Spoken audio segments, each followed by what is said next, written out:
probably, oh, it's probably 3 or 4 videos ago. I can't even remember now.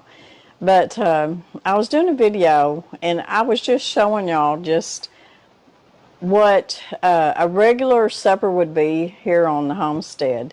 A regular supper here in the hills of Arkansas is what me and Danny grew up with. Is what a lot of people cook around here, and what years ago just passed down. And it's stewed potatoes. I think I was cooking pork chops and I had some vegetables, and I had stewed potatoes. And I had so many people ask me, Miss Lori, what is stewed potatoes? Is it potato soup? What is, I never heard of stewed potatoes. So we're going to be making stewed potatoes tonight. I just got in from work.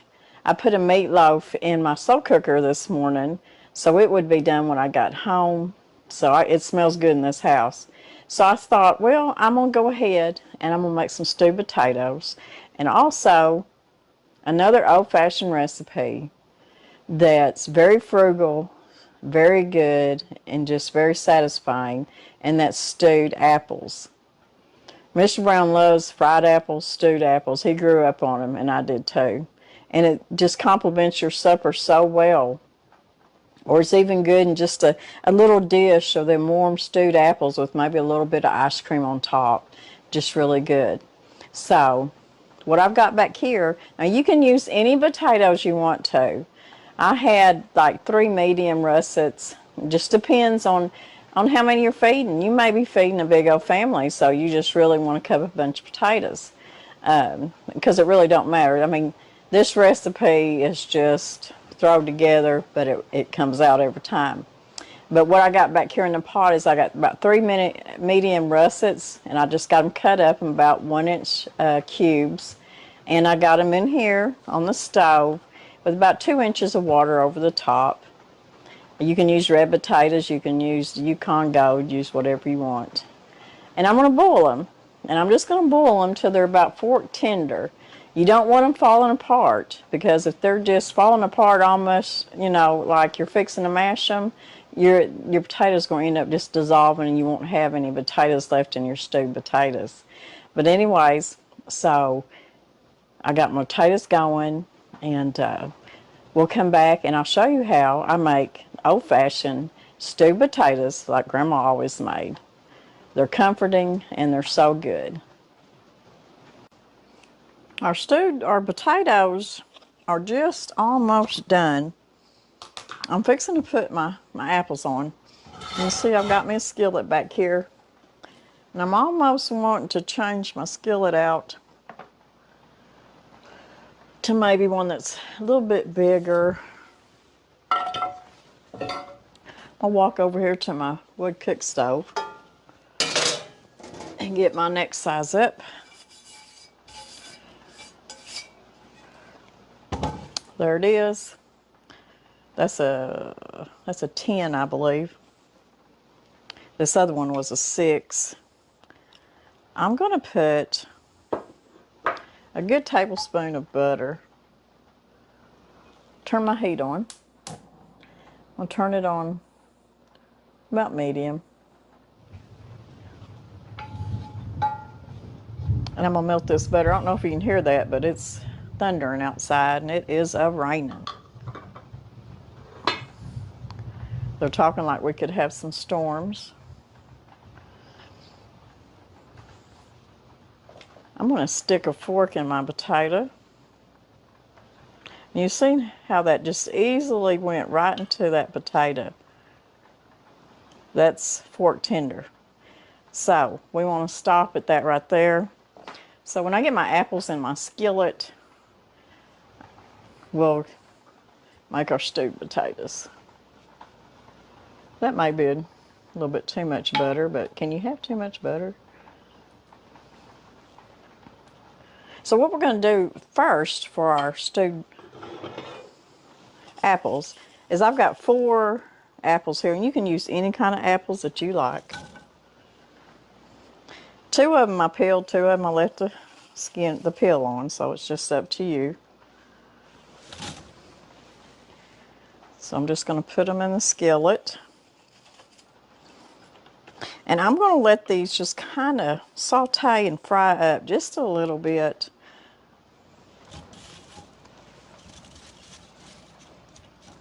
Just like that. And we'll come back to them just a minute.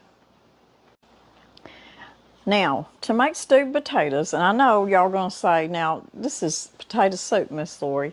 No, this is old-fashioned stewed potatoes. And what we're going to do is we're not going to drain our potatoes. They're back to a simmer. They're pork tender.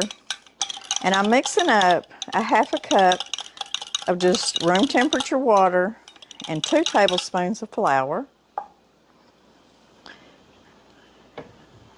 And I'm going to pour this in here. We're going to stir this around. And you're going to see it start to thicken up. I'm going to go ahead and I'm going to add me some pepper. You add as much seasoning as you want. I'm going to put some salt. I would say you need to start out with a half a teaspoon and taste it and go from there. Now I'm just going to let this simmer just a little bit. And it's going to start to thicken up.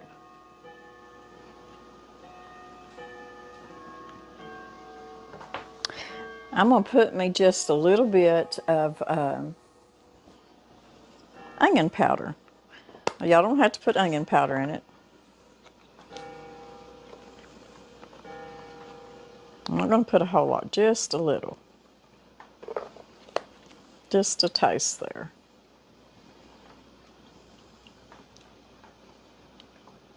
And it's starting to thicken up. You don't want it real thick. Boy, a big old piece of cornbread dipped in that juice. Okay, I've got a half a cup of milk. We're going to pour in here. And that's just going to make it creamier. And at this point, you want to taste it. Grandma always put quite a bit of onion powder in hers. Or even onion flakes. I mean, I put a hint of onion powder, but I don't put a whole lot. So I'm going to just stand here and stir this and just let this thicken up a little bit. Like I said, you don't want it too thick.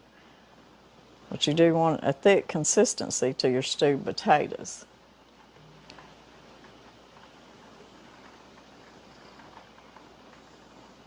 It's a very good comfort, cold day, rainy day meal. And if you had a lot of kids to feed, a big old pot of stewed potatoes and a pan of cornbread would feed them. And it would fill their bellies up. Be a good meal for them. And that's what a lot of people had to do in the days. And like I said, potatoes used to be one of the cheapest things you could feed your family. Not so much anymore.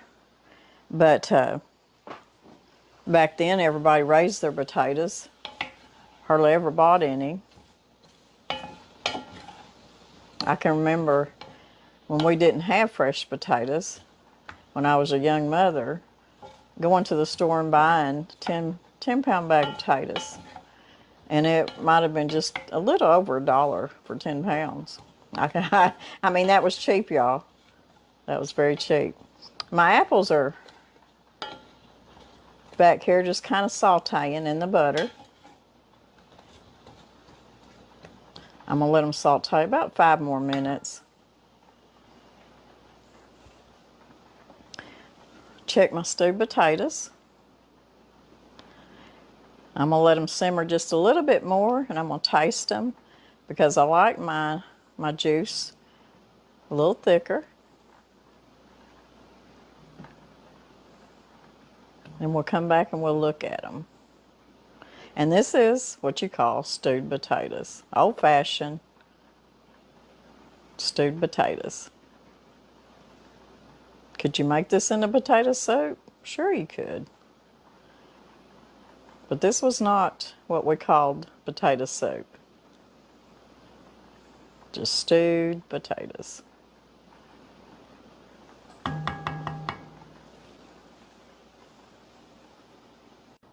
Now my stewed potatoes, I've got about a teaspoon of bacon grease here, leftover bacon grease that I'm going to pour in there. Well, that's optional. You don't have to do that. If you want to, you can put you some butter in there. But when you put that little teaspoon of bacon grease in there, it just kind of brings them stewed potatoes over the top.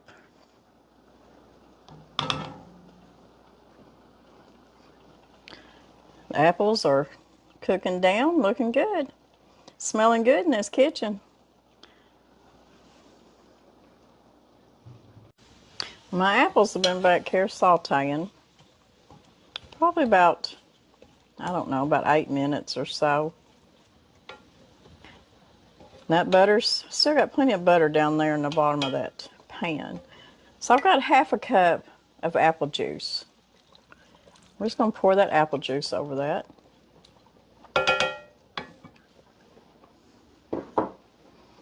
Put me just a pinch of salt. Now, cinnamon is optional, but I always put a little bit of cinnamon there because Mr. Brown likes cinnamon in his fried or stewed apples. You don't have to put a whole lot, just a little. And I'm going to turn the heat up just a little bit. And I want these to simmer and get tender. And that apple juice is going to cook down.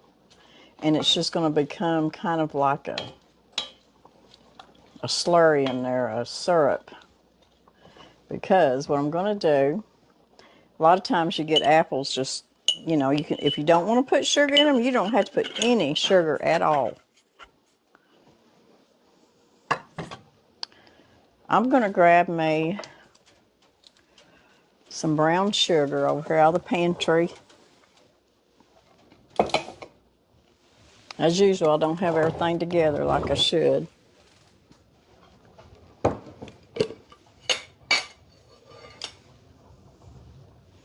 You can use your little bit of brown sugar swerve or something like that if you're not wanting to put, or don't put any at all. But I'm going to put just a little bit.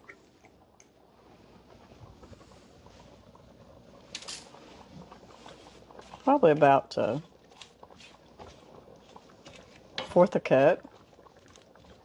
Now I'm just going to let this simmer, let them get tender, and then let all that make like a syrup down there underneath them apples. Them apples are what you call stewing. They're stewing in that juice.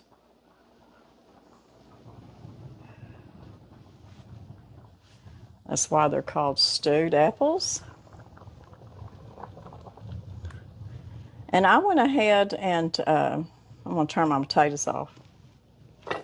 Went ahead and put a little bit more onion powder, salt and pepper. I tasted it and need just a little bit more.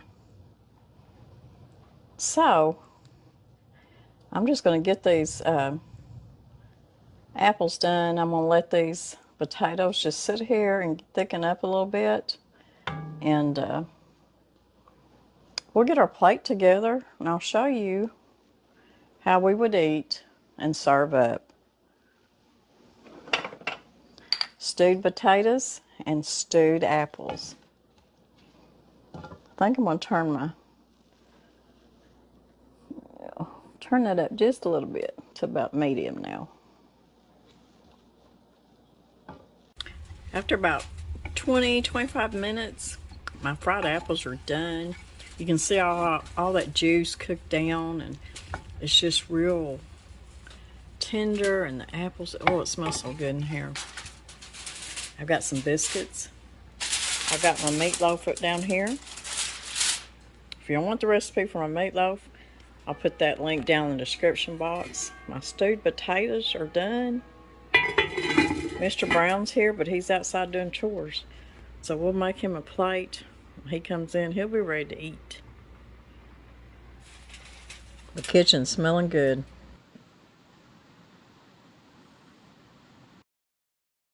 I hope y'all like these recipes. It's just good country cooking the way it always was in our past, the way it is now, the way it's meant to be. Comfort food. Simple, good. Well, I hope y'all enjoyed watching these. Y'all asked me for the recipes, and I try hard to get them to you. I'll put the meatloaf recipe down below in the description box, the link. If you haven't subscribed, please subscribe, guys. Like us, hit that notification bell.